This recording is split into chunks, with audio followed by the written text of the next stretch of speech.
Hello world! Hello world!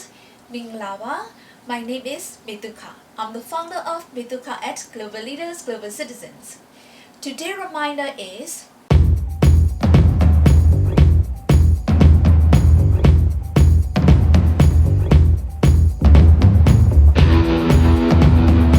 rolling into Marola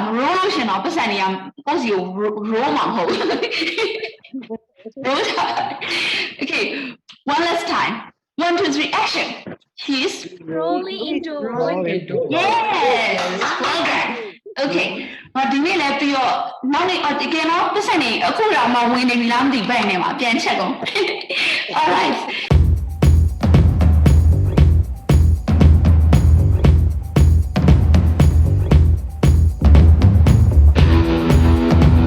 သူများနိုင်ငံကိုသွားမယ်ဆိုလို့ရှိရင် mentally physically emotionally spiritually be prepared လုံးဝ prepare လုပ်ထားမှာဖြစ်တယ် broke ဖြစ်လို့မရအောင်ငကိုယ်တည်းကစီမံခန့်ခွဲနိုင်အောင်ပဲကိုယ့်ရဲ့ပတ်စံတွေကိုသွားတဲ့ကိုယူသွားတဲ့ပတ်စံကိုကိုလုပ်တဲ့ပတ်စံတွေရောအကုန်လုံးကလာစီကိုစီမံခန့်ခွဲနိုင်ရမယ်အဲ့တော့even if you're not good at calculation calculate မလုပ်တတ်ဘူး numbers တွေ I'm not good at numbers ဆိုရင်ကျမလည်း not good at numbers တွေဆိုလို့ရှိရင်ကျမကောင်းပူတယ်ကောင်းရှုပ်တယ်မစင်စားဘူးငယ်တုန်းကဘာကြောင့်လဲအဲ့လိုနေလို့ရလို့ဒါပေမဲ့ဘဝမှာအဲ့လိုနေလို့မရအောင်ကိုနိုင်ငံသားသွားပြီဆိုလို့ရှိရင်သူများနိုင်ငံမှာကိုဘယ်သူမှလာကူညီမှာမဟုတ်အဲ့တော့ broke ဖြစ်လို့မရအောင်စီမံခန့်ခွဲရမယ်နော်အဲ့တော့သင်တန်းတွေကဖွင့်မှာအဲ့တော့ financial intelligence တက်ဖြောင်းတယ်နော်ဟုတ်ပြီ another one is his bank account is overdrawn လုံးဝတက်စင်ပြောင်းသွားတဲ့အပြင်ကိုအကျွေးတင်နေပြီလို့ပြောတာအဲ့တော့မွေးတာနော်မွေးတာအစင်တော်တော်မွေးတာအခု another one number 4 he just scrapping by especially when you go abroad then definitely you will face this kind of situation အဲ့တော့ scrapping ဖြစ်နေတယ်he just which means that he just barely survived on the money အဲ့တော့ကိုရတဲ့ဝင်ငွေနဲ့ထွက်ငွေမမျှဘူးဆိုလို့ရှိရင်တော့တေးကြတယ် broke နေမှာကအဲ့မှာ overdrawn ဖြစ်မယ် scrapping လုပ်နေရမယ်တေးကြချစ်ကုန်နေရမယ်เนาะအဲ့တော့တချို့တွေကဒီ scrapping ကိုသုံးလို့ရတယ်ဘယ်လိုသုံးလို့ရလဲဆိုတော့ဥပမာဘလို့မှမဖြစ်မနေပြန်ရတော့မယ်လေးလက်မှတ်ဖို့တော့မရှိပါဘူးဆိုရင်မရအောင်သူ scrap လုပ်ပြီးတော့ပတ်စံကိုရှာပြီးတော့တကယ်ကိုချိုးချင်လေးနေပြီးတော့ရှာပြီးတော့ဟိုလင်းတကယ်ဝယ်တယ်ပေါ့နော်အဲ့လိုနေရာမျိုးမှာသုံးလို့ရတယ်အဲ့ဒီမှာကျတော့ he just scrapping by ဆိုလို့ရှိရင်သူမှာအရင်အခက်ခဲပတ်စံအခက်ခဲဖြစ်နေတယ်လို့ပြောတာ another one is he makes minimum wage ကျွန်မအခုဒါကြီးပြောလို့နှစ်သိကူမှာဘာကြီးပြောနာလို့မပြောနဲ့နော်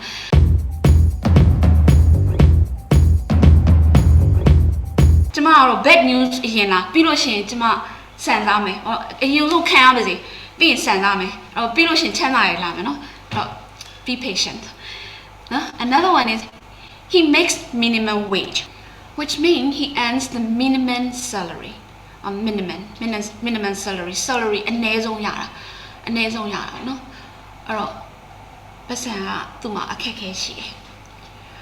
number 6 and 7ကျွန်မအယောင်လေးပြောင်းပြီးရေးထားတယ်နော်။ဘာကြောင့်လဲဆိုတော့အချင်းကြီးအရင်ဆိုတာသူက he's pinching penny မြန်မာရှိရမှာတပြားနှစ်ပြားခွာတယ်ဆိုတာလေအဲ့လိုမျိုးပေါ့။ပတ်စံကိုဒီလို pinch ကိုလုံနေရတယ်ဆိုတော့တပြားနှစ်ပြားခွာရလို့ပြန်လို့ရတယ်နော်။ so bad he's pinching pennies pinch လို့တာဆွဲစိတ်တာနော်ဆွဲစိတ်တာpinching pennies. Number 7 is he's scrimping and saving. သူမှာတော်တော်ကိုချစ်ကိုစုဆောင်နေရတယ်ဆိုတော့ yeah like that. So don't be sad. Another slide is about rich. Do you have any question on this? Okay, out of 15 phrases, there are 8 phrases for being rich. Now 7 phrases ပဲကျွန်မက broke ဖြစ်တာအစင်းရမွေးတွေလိုက်ပြောသွား Now 8 phrases တောင် being rich ကိုပြောကြအောင်အဲ့တော့ she's very wealthy ဆိုတာသိပြီးသားနော်လူတော်များချမ်းသာကြွယ်ဝမှုကို ဆိုတာနဲ့ worth နဲ့ကိုအမြဲတမ်းတွဲသုံးကြတယ် worth နဲ့ rich နဲ့မတူပါဘူးအဲ့တော့ကျမက true worth တင်တဲ့သင်တန်းကြလို့ရှင်တိတိကျ focus လုပ်ပြီးနားထောင်ပေးပါဒါတွေကသင်တန်းတွေကတစ်ခုပြီးတစ်ခုလာသွားမှာဖြစ်တယ်နော်ဆုံးမအဲ့အတန်ထွက်အောင်ပြော everybody well off ကျမတို့အဲ့ရှင်းနေပုံစံပြတာမယ် well off yes everybody well off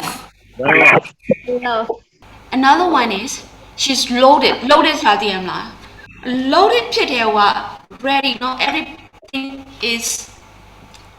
ရွှေပေါ်မြတင်နေရတာလို့ပြောလို့ရပြီဟုတ်တယ်မလား she's loaded ရွှေပေါ်မြတင်နေရချမ်းသာနော် like me like you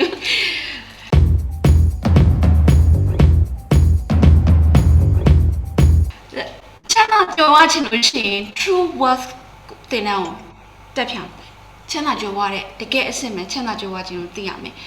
သိရလို့ရှိရင်တကယ်ကကျမရဲ့မွေးနေ့မှာဆိုလို့ရှိရင်အဲ့လိုမျိုးတင်တန်းနေအဲ့လိုမျိုးပညာဒါနလုပ်တာပေးချင်တာအဲ့ချမ်းသာ full true worth ဆိုတဲ့တကယ်ကိုချမ်းသာကြွယ်ဝခြင်းဆိုတဲ့အနှစ်သာရကိုခံစားကြည့်စေချင်တယ်လူတိုင်း you deserve it everybody deserve the best yeah so now where was I yeah she's filthy rich filthy ဆိုတာညစ်ပတ်တာအရင်ညစ်ပတ်တာမှာတော်တောင်ညစ်ပတ်တာမဟုတ်အရင်ညစ်ပတ်တာနော်လုံးဝအနံ့တော့မခံနိုင်ဘူးတော့ကြည့်တော့မကြည့်ရဘူးအဲ့လိုမျိုးညစ်ပတ်တာဒါပေမဲ့ why is it here filthy rich နဲ့တွဲတာဒီမှာအရင်ညစ်ပတ်တာမဟုတ်ဘူးညစ်ပတ်တဲ့ပတ်စံနေနဲ့ချမ်းသာတာလည်းမဟုတ်ဘူးနော်အဲ့တော့ဘာသာရေးပြန်ကြတယ်ဘာသာပြန်နေသူများတွေဘာသာပြန်ပြီးတိုင်းနဲ့မယုံနဲ့အဲ့တော့ပညာတက်အောင်လည်းသင်ပါပညာတက်လို့ရှိရင်အမှားမှန်အကောင်းဆုံးဝေဖန်ပိုင်းခြားတက်ပြီးသားဖြစ်သွားပြီအဲ့တော့သူများလိန်တာမခံရတော့နော်အဲ့တော့ filthy rich ဆိုလို့ရှိရင်သူကချမ်းသာတာမှကြီးတက်ချမ်းသာတာအရင်ချမ်းသာလို့ filthy rich လို့ပြောတာအဲ့လိုမျိုး filthy rich ဖြစ်ချင်ရင်ဘယ်လိုတွေလုပ်ရလဲဆိုရင်စာအုပ်တွေပါတော့ထွက်သေးတယ်အဲ့စာအုပ်ကလည်းရောင်းရတယ်အဲ့တော့အရင်ရောက်ရတယ်လူတွေကတော့ချမ်းသာရင်မချမ်းသာဘူးမသိပါဘူးဒါပေမဲ့စာအုပ်ရေးတဲ့လူတွေအရင်ချမ်းသာပါတယ် become filthy rich အဲ့တော့ okay ဒါပေမဲ့ကျမရဲ့ဆရာပါပဲအဲ့တော့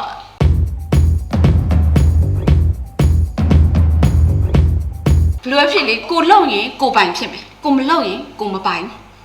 ကိုလုံမှစာအုပ်ကြီးပိုက်ပြီးတော့မလေး I'm filthy rich ဆိုပြီးလုံလို့မရဘူးလေလူတော်များအဲ့ဒါကြောင့်မို့ကျမပြောတာသင်တန်းတက်ပါ Zoom ကိုရောက်အောင်လာပါမဟုတ်ဘူးလူတော်များ Google Classroom လောက်နဲ့ group လောက်နဲ့ကိုကျင်းတတ်တယ် but I'll tell you just empty အဲ့ဒီလို Zoom interactive learning class ကိုမှမတက်ဘူးဆိုလို့ရှိရင်ဘာမှမရအောင်အဲ့ဒါကြီးကနေရာတိုင်းမှာရှိရ knowledge ဆိုတာနေရာတိုင်းမှာရှာလို့ရ wisdom ဖြစ်ဖို့ enlighten ဖြစ်ဖို့ဆိုရင်သင်တန်းတက်ကိုတက် Zoom interactive class ကပြက်လို့မရအောင်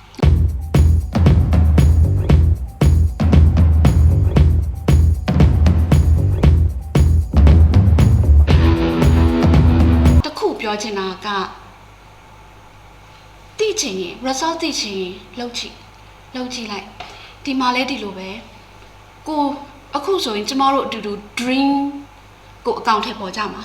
ဒီ2022တောက်လျှောက် dreams ကိုယ့် dreams တွေကိုအကောင့်ထဲပေါ်ကြမှာစပြီးကျမနဲ့ join တဲ့ကိုကလုံးဝဒီ community leaders at Thuka at global leaders global citizens အနေနဲ့ join တာဖြစ်တယ် committed learners တွေကိုတကယ်ကို congratulate လုပ်ပါတယ်ကျမရဲ့ဒီသင်တန်းကလူတိုင်းမတက်ရောက်နိုင်ပါဘူးတက်ရောက်တဲ့လူတိုင်းလည်း survive မဖြစ်ပါဘူးဒီသင်တန်းကိုတက်တဲ့လူကလည်း survive ဖြစ်တယ်ဆိုလို့ရှိရင်ဒီ training မှာ survive ဖြစ်ရင်တကမ္ဘာလုံးကြိုက်တဲ့နိုင်ငံသွား you will survive that's I can tell အဲ့တော့ကို survive ဖြစ်ချင်တယ်ဆိုလို့ရှိရင်တော့ကိုက action နဲ့လုပ်ရမယ်အဲ့တော့ကျမ orientation မှာပြောသွားတဲ့အတိုင်းပဲကျမတို့ဒီမှာ train လုပ်ပြီးခေဆိုလို့မရှက်ပါနဲ့မကြောက်ပါနဲ့တသားလေးရှိနေရမယ် you are I am you you are I am you ကျမတို့ကတော့တသားလေးဖြစ်နေရမယ် you and အဲ့တော့ you and I ဆိုတာတသားလေးဖြစ်ရမယ်အဲ့တော့ you and I လို့တော့မပြောတော့ဘူး I လို့ပြောရငါဆိုတာပယ်ဦးပင်ရမှာ I ဆိုတာမရှိတော့ဘူးကျမတို့ I ဆိုတာမေ့ထားလိုက်တော့ကိုယ်ဘယ်သူဆိုတာမေ့ထားပြီးတော့ action ပဲအဓိကထားပြီးလုပ်သွားကြမယ်နော် let's give our best shot 6 PM ဆင်ပြေနော် အဆင်ပြေနော် Okay thank you so much see you again see you Stay tuned with Metuka. Thank you. Stay safe and be well. See you again.